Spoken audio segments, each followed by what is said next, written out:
기도합니다. 아멘. 자, 시작하겠습니다.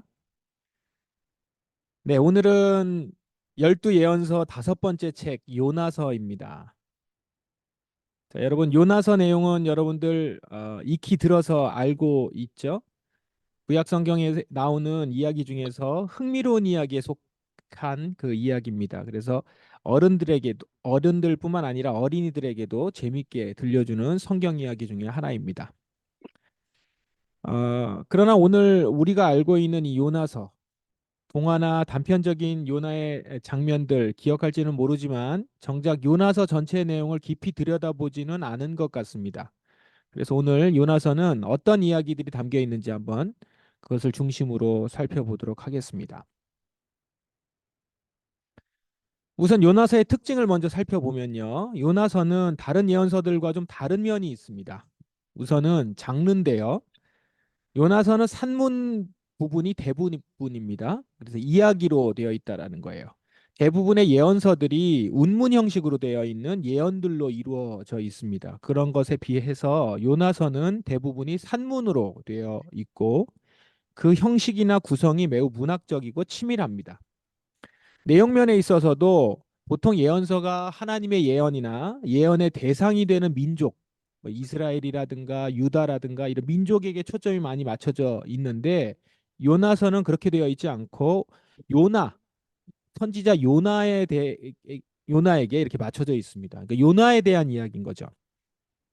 그러다 보니까 이게 예언서를 읽는다는 느낌보다는 비슷한 성경의 룻기라든가 아니면 에스더서 뭐 이런 그 성경을 읽는 것 같은 그와 비슷한 이야기를 보는 것 같습니다.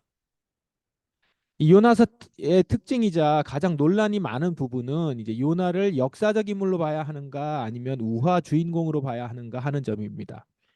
지금 여기 같이 이 구약개론을 듣는 분들은 대부분 요나서를 실제 역사라고 생각하는 분들이실 텐데 성경을 연구하는 학자들 중에는 요나가 실제 인물이 아니라 가상의 인물일 것으로 보는 이들이 있습니다. 꽤 많습니다. 그렇게 보는 분들이. 그러니까 신학적 메시지를 전하기 위한 픽션이라고 보는 거죠. 이 요나서가. 우선 우리가 잘 아는 물고기 뱃속에 들어갔다 나왔다는 내용이나 니느웨 성의 백성들이 타국의 예언자잖아요. 요나가 타국의 예언자 소리를 듣고 극적으로 회개하고 돌아섰다는 내용 이런 것들을 봤을 때 우화일 것이다라고 보는 거죠.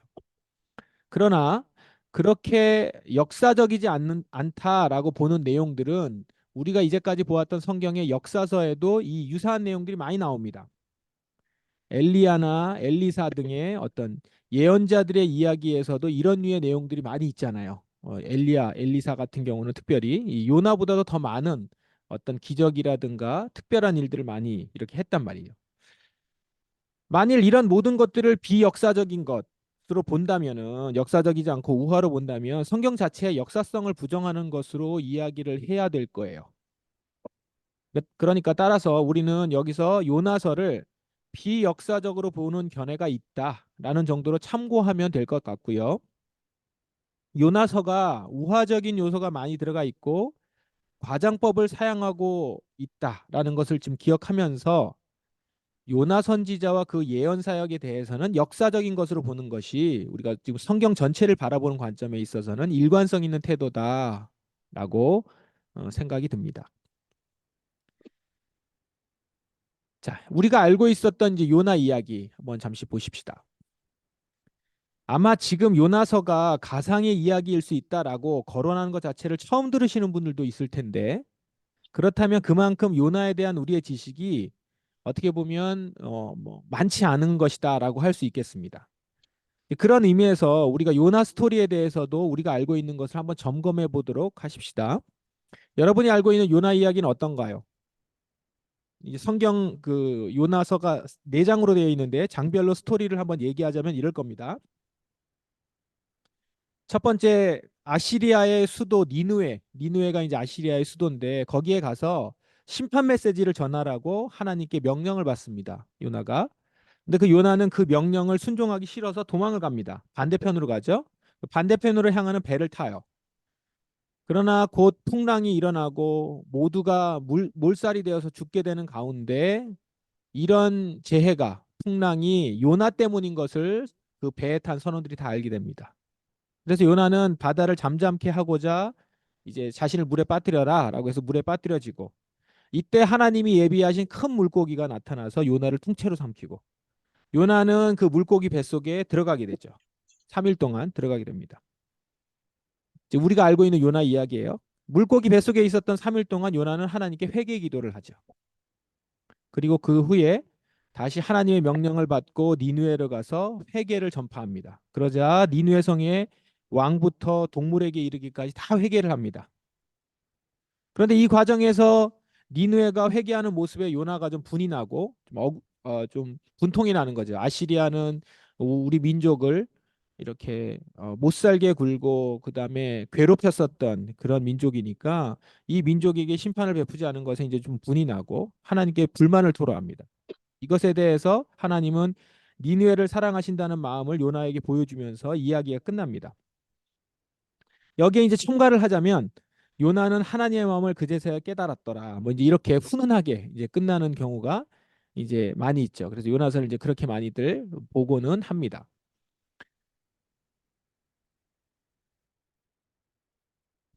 그런데 이제 요나서를 통해서 이제 교훈을 또 이런 얘기들을 하죠. 불순종을 했지만 회개하고 돌아온 요나를 보면서 순종의 자리로 나가야 된다. 요나가 처음엔 불순종했지만 회개하고 이제 다시 돌아서서 순종의 자리로 나갔더니 그곳에서 엄청난 회개의 역사들이 일어났다. 그래서 사명에 대한 순종 얘기할 때 이제 요나 얘기를 많이 하죠. 자, 이게 이제 우리가 알고 있는 요나 이야기인데, 근데 이제 여기서 우리가 봐야 되는 게 있습니다. 이제 요나의 태도예요, 태도. 요나의 태도가 이제 이렇게 처음에 불순종했다가 순종하는 태도로 변화된다라고 우리가 알고 있는 경우가 많은데, 요나의 태도를 잘 보면 어, 그의 태도가 하나님 앞에서 그렇게 순종적인 적이 거의 없습니다. 오늘 여러분 요나서 4장 다 읽고 오셨나요? 읽어 보시면 처음에 니느웨로 가라고 했을 때 불순종하고 마지막 니느웨가 회개를 하자 그것을 매우 싫어하고 성내면서 뭐라고까지 하냐면 자기 죽여달라고 이렇게 얘기를 해요. 이렇게 화를 냅니다. 화내면서 죽여달라고 하는 거예요. 막 고통스럽게 화내면서 자기를 죽여달라 이렇게 해요. 그리고 마지막에 여러분 하나님이 니누에 대한 사랑과 긍휼을 보여주시는 것을 요나가 끝나는데 거기에 대해서 요나가 내 마음이 뜨끔하고 내가 잘못했습니다. 이런 반응이 나타나지 않습니다. 그냥 그 하나님의 얘기로 끝나요.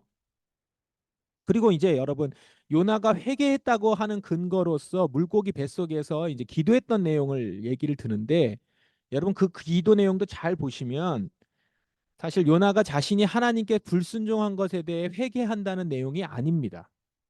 우리 책에도 있는데 감사의 기도거든요. 내용이.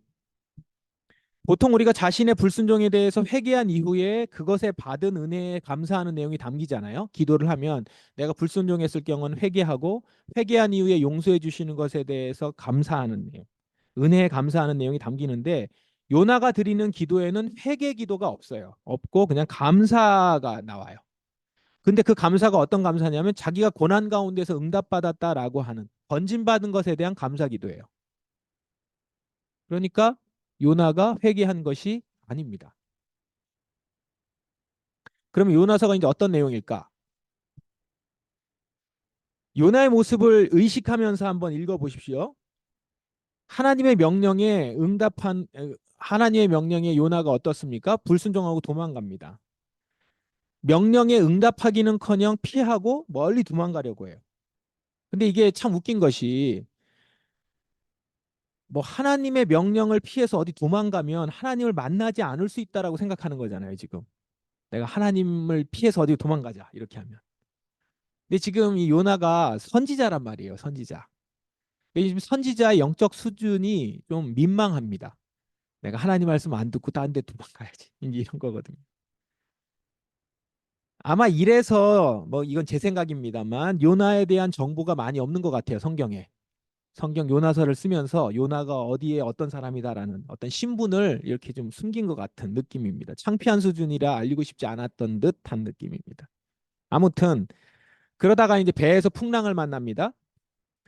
풍랑을 대하는 선원들과 요나를 볼 때, 아, 누가 더 영적입니까? 선원들이 더 영적이고 또 더 인간적인 것도 선원들이에요. 요나는 자고 있다가 이제 깨어서 일어났는데 그때 어떻게든 요나는 나를 그냥 바다에 빠뜨리쇼 이렇게 얘기를 하는데 선원들은 그렇게 안 하려고 애를 써가지고 어떻게든 풍랑에서부터 살아나려고 노력을 하고 그 다음에는 나중에 이것이 하나님으로부터 온 것이다라고 하면서 기도하거든요. 요나보다 선원의 모습이 훨씬 더 영적이고 인간적인 모습이에요. 요나는 기도하지 않습니다. 그다음에 이제 2장에 가서 아까 그 기도에 대한 얘기를 얘기했는데 요나의 기도를 우리는 회개 기도를 많이 보지만 내용에 보시면 자신이 물 속에 빠지는 고난을 받았으나 그 속에서 구해 주셨다라고 하는 기도예요. 내가 물 속에 빠졌으나 내가 물에 들어갔으나 내가 그 고통 가운데서 부르짖었더니 하나님 날 구해 주셨다는 거예요. 그러니까 기도 내용 전체가 자신이 하나님께 구원받았다라고 하는 기도 내용이에요. 하나님이 나를 불렀음에도 불구하고 나는 도망가서 하나님 명령하셨음에도 불구하고 나를 도망가서 이렇게 불순종 가운데서 내가 물에 빠졌습니다. 용서해 주세요라고 하는 기도가 아니라 내가 지금 이렇게 고통과 고난 받는 데서 내가 살림 받았다. 구원받았다.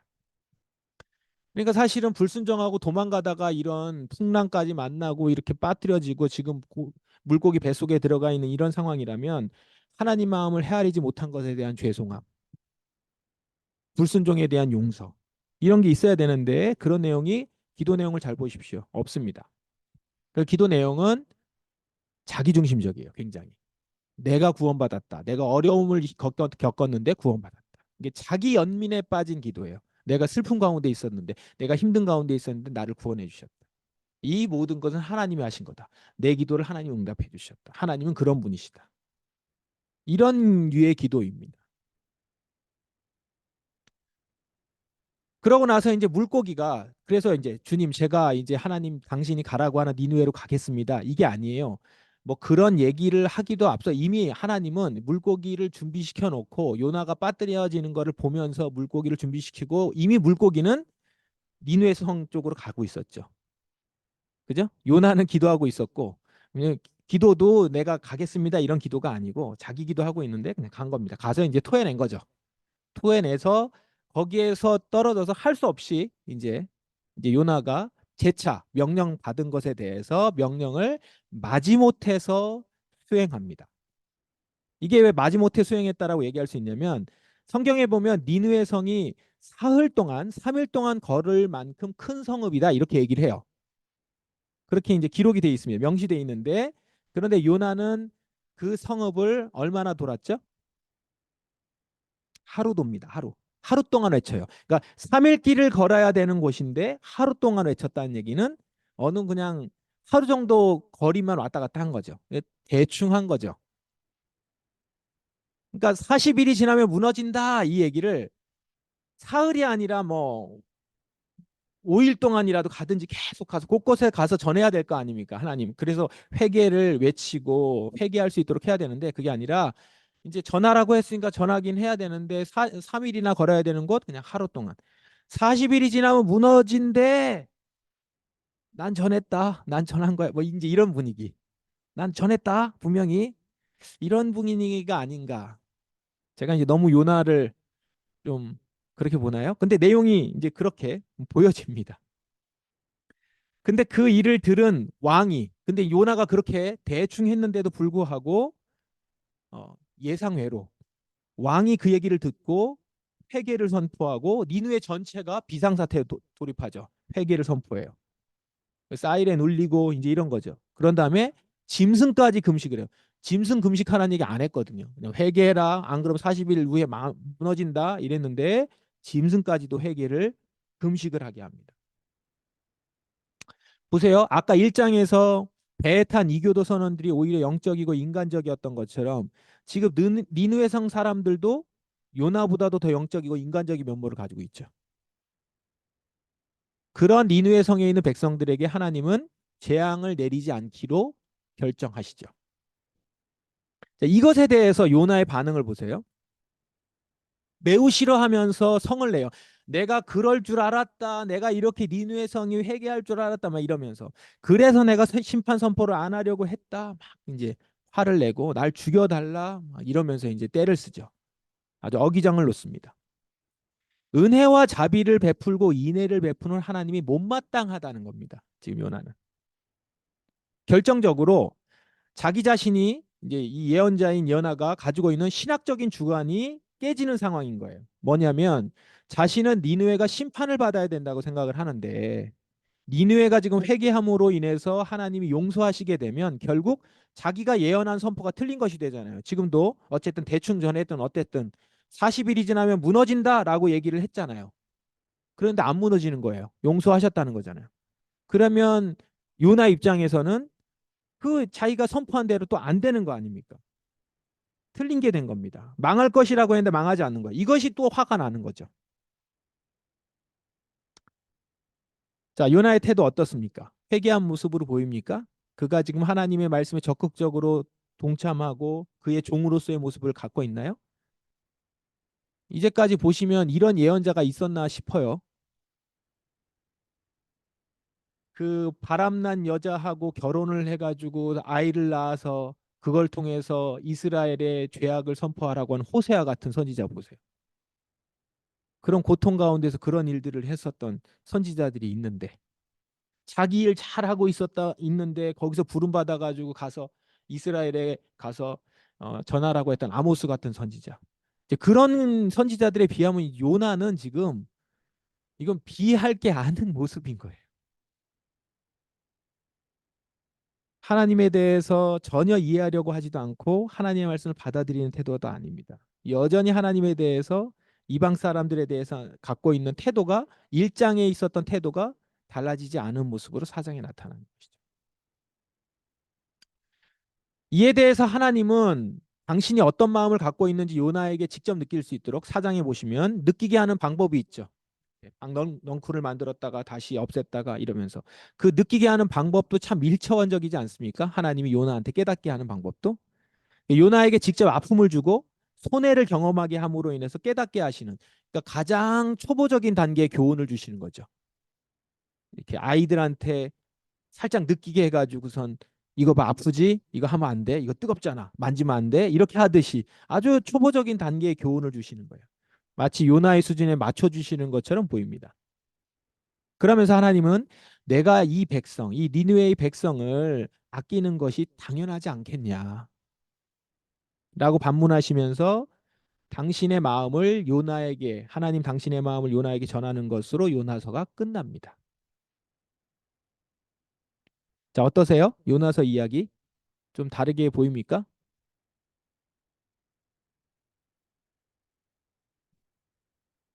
자, 요나가 하나님의 명령을 순종하기를 거부한 이유가 뭘까요? 중간에 아까도 말씀을 드렸는데 아시리아는 마땅히 심판받아야 할 민족이라는 거예요. 요나가 보는 아시리아는 심판받아야 될 민족인 거예요. 이건요. 요나서를 지금 보고 있는 독자들도 같은 마음일 수 있습니다. 이렇게 질문이 되는 거예요. 만약에 이 아시리아를 안다면 야훼는 하나님은 어떻게 그토록 파괴적인 아시리아를 살려둘 수 있는가? 이렇게 생각할 수 있는 것이죠. 요나 시대의 사람들이 그 시대의 독자라면 아시리아에 대해서는 같은 마음일 수 있습니다. 잔인하고 파괴적인 그 아시리아가 그 아시리아를 살려두는 것은 용납할 수 없는 부분이다. 그런 의미에서 요나의 마음에 일정 부분 공감할 수도 있는 거예요. 요나서를 보면서. 그러나 그런 요나서를 보는 요나 그리고 그 독자들을 향해서 어, 지금 하나님은 그리고 오늘날 우리 독자들에게 이런 걸 전하고 있습니다.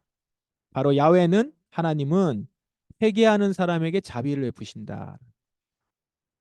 여호와 하나님은 회개하는 사람에게는 자비를 베푸신다. 자, 무슨 말입니까? 심판이 목적이 아니라는 거예요. 내가 하는 예언은 내가 너희들에게 하는 경고는 심판이 목적이 아니라 자비가 목적이라는 거예요.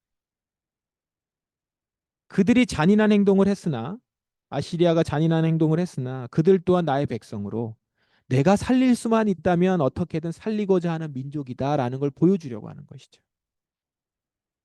하나님의 마음이 여기에 담겨 있습니다. 어쩌면 이게 핵심이죠. 모든 예언서에서.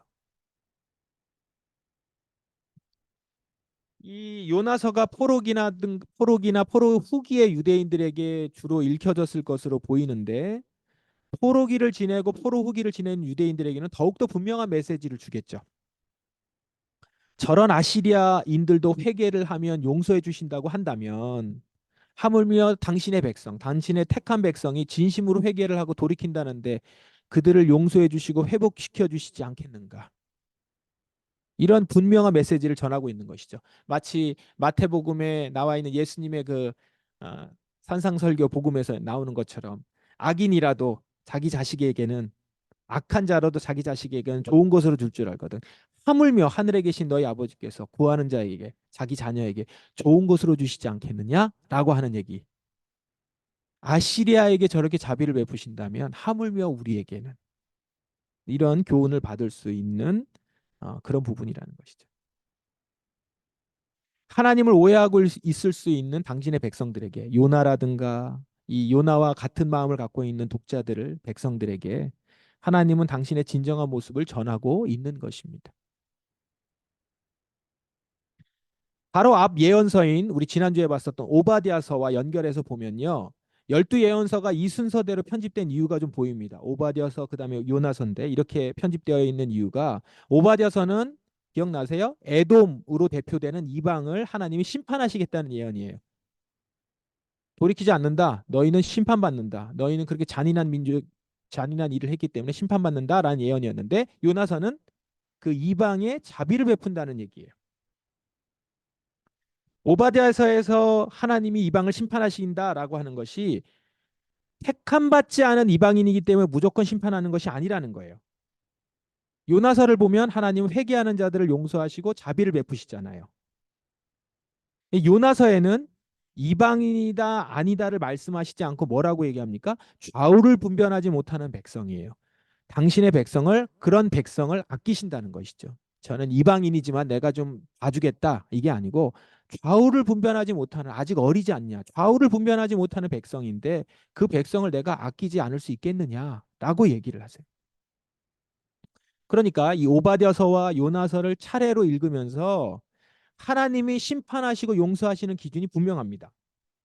하나님은 보편적인 기준을 가지고 이방을 심판하시는 것이고 보편적인 기준을 가지고 그들을 사랑하시는 겁니다. 이들은 택한 백성이니까 무조건 사랑하고 이방 백성은 무조건 심판하고 이게 아니라 모든 백성은 하나님 당신의 백성이며 모두 사랑하신다는 거죠. 심판 예언은 그들을 심판하기 위한 목적으로 하시는 것이 아니라 그들을 용서하시고 구하시려고 하고 계신다는 사실. 그거를 오바댜서와 요나서를 차례로 읽어가면서 우리는 더 확실히 알 수 있게 됩니다.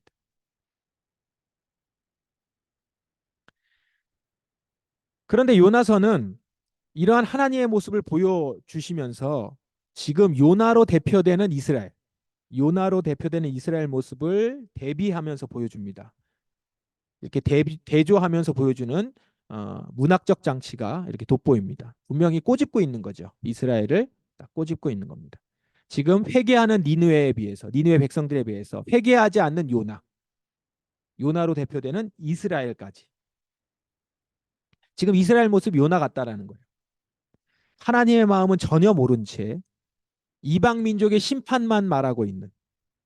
어떻게 보면 이게 포로기 이후의 사람들도 이방 사람들을 그냥 미워하고 그들은 심판받아야 된다 하고 이렇게 얘기할 수 있잖아요.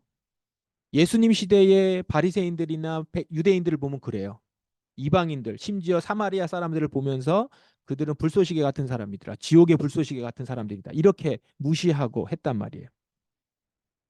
이건 하나님의 마음이 아니거든요. 그러니까 하나님의 마음은 전혀 모른 채 이방 민족의 심판만 말하고 있는 것. 자신이 고난받는 것에 대해서 구원해 주시는 하나님은 찾아요. 요나가 그랬잖아요. 나를 구원해 주시는 하나님을 찾아요. 그렇게 찾지만 하나님의 마음은 전혀 생각하지 않는 어리고 철없는 이스라엘의 모습을 요나를 통해서 지금 보고 있는 것이죠. 출애굽기에서 여러분 19장에 나오는 하나님이 이스라엘을 처음 세우실 때 모든 민족이 나에게 속했다. 하나님께서 그렇게 선포하시잖아요. 하나님께 속해 있는데 그 중에 먼저 이스라엘을 나의 택한 백성으로 세워서 그 이스라엘을 통해서 모든 민족을 구원하시겠다라고 계획하신 거예요. 그러면 이스라엘은 열방의 증인으로서 세움받은 것이니까 그 일을 감당해야 되는데 정작 그 이스라엘은 자신들의 역할을 망각한 채 자기 중심적인 삶만 산 것이죠. 여기에서 회개하는 니느웨에게 하나님은 어떻게 대하시는지, 회개하지 않는 요나에게 하나님은 어떻게 말씀하시는지를 우리는 좀 유심히 볼 필요가 있습니다. 동시에 우리는 요나를 통해서 하나님의 택한 백성이 열방을 향해 가져야 되는 마음이 어떤 것인가를 보여줍니다. 그리고 철없이 행동하는 백성들에 대해서 하나님이 뭐라고 말씀하시는지도 우리가 들어볼 수가 있습니다. 이 요나서를 통해서 그걸 우리는 볼 수가 있죠. 자, 끝으로 요나서와 복음을 좀 연결해 보자면 도망가는 요나와 이방인을 찾아가는 예수님, 이걸 비교해 볼 수 있습니다. 요나에게 바라던 모습은, 하나님께서 요나에게 바라던 모습을 예수님이 보여주셨죠. 사마리아 여인을 찾아서 일부러 그 길을 가시는 예수님. 여리고성을 지나가면서 삭개오를 일부러 찾으시는 예수님. 물론 삭개오는 유대인이었지만 잃어버린 아브라함의 자손이었잖아요. 그러니까 잃어버린 당신의 백성을 찾고자 예수님이 행하시는 모습은 바로 하나님이 니느웨를 바라보시면서 갖는 마음인 것이죠. 베드로 같은 경우 어떻습니까? 처음에는 이방인에 대해서 요나 같은 마음이었어요. 요나가 가졌던 마음 같은 것이었습니다. 부정한 것은 내가 먹지 않는다. 부정한 사람과는 말하지 않는다. 같이 얘기를 섞지 않는다. 그러나 성령님이 일깨워 주셔요. 그래서 예수님처럼 이방인 고넬료에게 다가가게 되고 그와 형제 자매가 되죠. 이렇게 요나서를 통해서 우리는 하나님의 마음을 더 뚜렷하게 볼 수 있고 예수 그리스도를 통해서 그 마음을 확인할 수 있습니다. 네, 이렇게 오늘 요나서를 한번 정리해 보았습니다. 오늘 이 요나서를 통해서 우리가 다시 한번 우리에게 말씀하시는, 우리 지금 이 시간 우리에게 말씀하시는 음성을 좀 들었으면 좋겠습니다. 여기까지 요나서 정리를 마치겠습니다.